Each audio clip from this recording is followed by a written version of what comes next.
So if you're relying on AI tools to, help you distill huge amounts of information, maybe you're prepping for a big meeting or just trying to get up to speed on something new, you've probably hit that wall.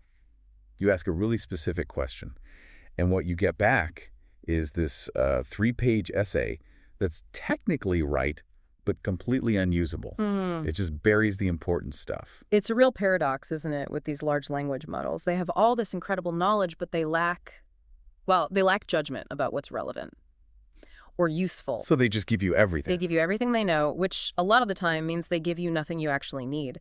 And that's why the source material we're digging into today is so important. It really moves prompt design away from just making vague requests. And into what? Into the measurable world of engineering. I like that. That framing right there, it solves a huge problem. It stops making this whole thing feel like, I don't know, luck or some kind of dark art. And instead, it makes it a structured, repeatable process. So our mission in this deep dive is to unpack these 4 foundational components that turn a vague query into a real actionable instruction set. Our sources call them the 4 pillars of effective prompt design. Yeah, and we've broken down the material into the framework you need. These pillars are what professionals learn through, just consistent hands-on practice. They're designed to guarantee focused, relevant, and most importantly, usable outputs every single time. Okay, so we'll be walking through them. It's task definition, context, constraints, and output format. And to keep us honest, we're going to stick with one complex example for this whole deep dive. Good idea. What is it? Let's say we want the AI to draft a briefing note on the geopolitical risks of deep-sea mining. We'll keep that mission in mind as we build a prompt, piece by piece. Perfect. Okay, so let's unpack this framework. We have to start with the first and I think most critical pillar, task definition.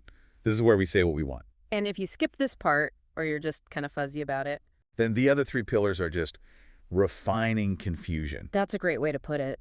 What's so fascinating here is that a clear task definition, according to the source material, it's prophylactic, it's preventative. A shield. It's a shield against those overwhelming off-target outputs. The key takeaway is just this. A clear task definition prevents ambiguous AI responses. If the AI doesn't know its exact job, it just defaults to a generic summary. So sticking with our example, if I just ask it, tell me about deep-sea mining. I'm going to get everything. The history, the ecology, the regulations. The investment side, yeah. Way too much. But if I use pillar 1 and define the task as analyze the geopolitical risks and immediate opportunities associated with deep-sea mining for the G7 nations, well, now we have a scope. We have a direction. Precisely. You've shifted from just an informational question to a specific analytical request. And, that brings us to the so what for you, the listener. Ambiguity is the enemy of efficiency. It just wastes your time. Because you have to fix the output later. Right. You end up using the next 3 pillars to fix it, not to refine it. This first pillar sets the course. It points the AI's massive brain exactly where you need it. Without it, you're trying to build a skyscraper on quicksand. That makes a lot of sense. But here's the question. If the task definition is that strong, if I've already defined what I want analyzed, why do I need the second pillar? Why do I need context? Isn't it a bit redundant? That is the critical link. And no, the source material is very clear that context isn't redundant at all. It's transformative. Context tells the AI the why and the for whom. Okay. Think of it like this. Context defines the AI's operational environment. So for our deep-sea mining example, the task is clear. Analyze geopolitical risks. Right. But the context changes everything about how that analysis is shaped. So context is where you set up the necessary assumptions. Exactly. You can define the persona for the AI. For instance, act as a strategic advisor to a high-level government official. Or you can define the audience. Like, the final briefing note needs to be understood by executives who know about logistics but have zero background in maritime law. Yes, or you could define the data environment. Base your analysis only on regulatory announcements made in the last quarter of 2023. Wow, okay. That's a massive difference. The quality of the raw information might be the same in 2 different prompts, but the actual utility of the output is fundamentally changed by who's going to read it. Absolutely. If I'm briefing my CEO, I need bullet points on profit and the loss. If I'm briefing the legal team, I need case law citations. And that's the standalone importance of Pillar 2. Task tells the AI what to do. Context tells it how that output should be framed and styled to be truly relevant for your specific purpose. So without context, even a clear task gives you an answer that's, technically correct, but practically useless. Completely useless for your audience. You have to give it the background it needs to synthesize the information correctly. Okay, so we've defined the mission geopolitical risks of deep-sea mining, and we've set the scene. It's for high-level officials, based on recent data. Now we get to the third pillar, and this is where I think a lot of us start to feel like we're micromanaging the tool. You mean constraints? Yeah, constraints. Okay. If the AI is so smart, why do I have to tell it the length or the tone or specific things to avoid? That's a fair skepticism, but it's maybe based on a slight misunderstanding of what a constraint is. It's not micromanagement, it's enforcing relevance. Oh, so. Constraints are the boundaries, the rules of engagement. They force the AI to meet your specific needs. The core insight from our source here is so important. Constraints help focus AI outputs on your specific needs. And maybe more importantly, they stop the AI from giving you stuff you don't need. Okay, so give us some deeper examples. How do constraints really elevate the result beyond the scope and context we've already set? Sure, so constraints fall into a few categories. You have the obvious ones, like length. The note must be exactly 500 words. Then you have stylistic constraints. Maintain an objective, formal tone and avoid jargon. Standard stuff. Right. But where it gets really powerful is with more sophisticated constraints. Like what? We can use something called negative constraints. These are extremely powerful.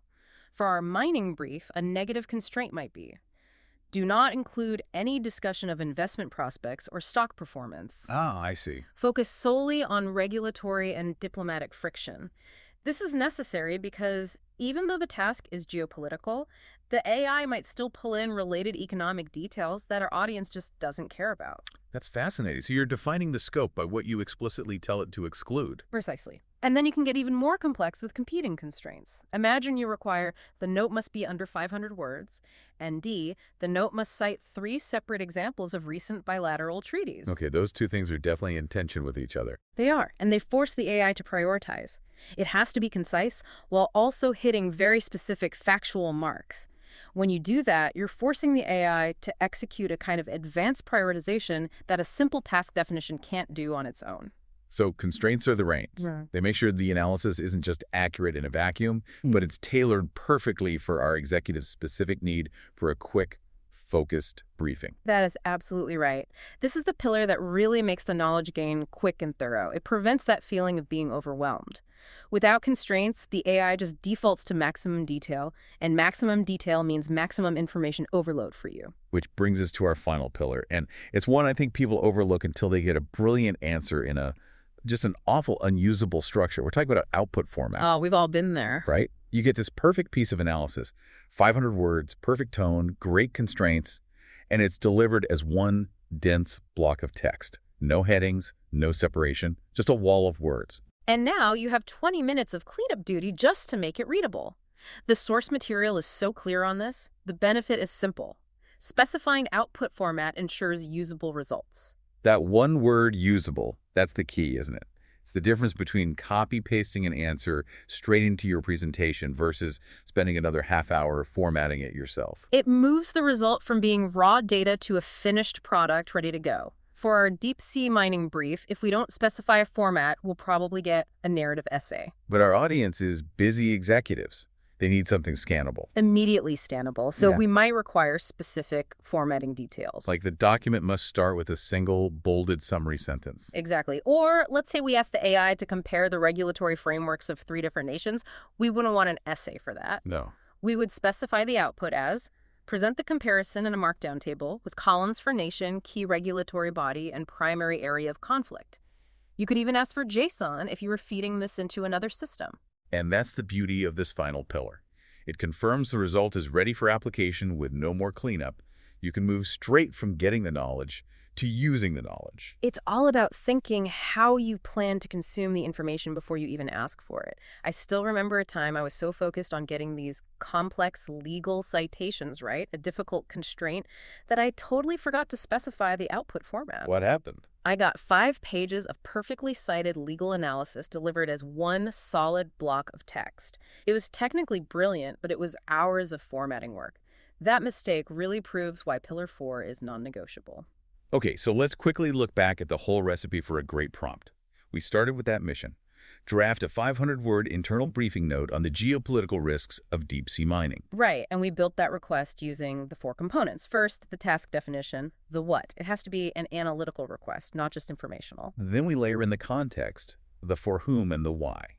That's where we define the AI's persona and the audience's background. Then third, we applied the sharp boundaries with constraints, the how and how much, length, tone, sourcing, and those crucial negative constraints to get rid of the noise.